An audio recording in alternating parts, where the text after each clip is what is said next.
Hello hi friends. నార్మల్గా పాయసం అంటేనే ఎవరికైనా సరే నోరు ఊరిపోతుంటుంది. అలాంటిది సొరకాయతో పాయసం అంటే అబ్బా, ఆ టేస్టే వేరు. ఈ క్లైమేట్కి చల్లగా కూల్గా తింటే ఆ టేస్టే వేరు. ఈసారి అయితే కొంచెం ఎక్కువ చేశాను ఇంట్లో అందరికని చెప్పి పాయసం.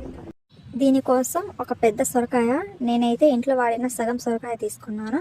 చక్కగా పైన పీల్ మొత్తం నీట్గా క్లీన్గా తీసేసుకోవాలి. సొరకాయకి పైన లేయర్ మొత్తం చక్కగా నీట్గా తురిమేసుకోవాలి. ఇక్కడ లోపల ఉన్నది మొత్తం మిగిలింది పక్కన పెట్టేసుకోవాలి. 5 నిమిషాల పాటు సొరకాయ తురుము మొత్తం చక్కగా నీళ్ళల్లో ఉడకబెట్టుకోవాలి. ఇక్కడ నేనైతే ఉడికిన తర్వాత గ్రీన్ ఫుడ్ కలర్ యాడ్ చేశాను. చక్కగా ఉడికింది. ఇప్పుడు ఒక బాండీలో టీ స్పూన్ నెయ్యి వేసుకోవాలి.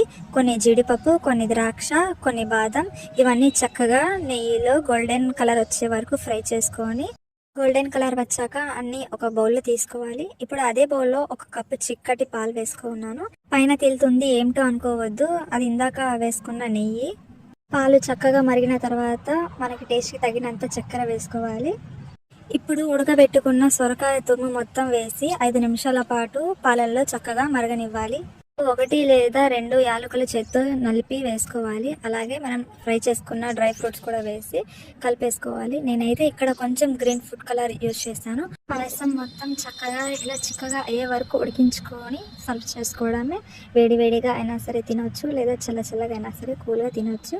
మరి నా వీడియో నచ్చినట్లయితే ఒక చిన్న లైక్, షేర్, సబ్స్క్రైబ్.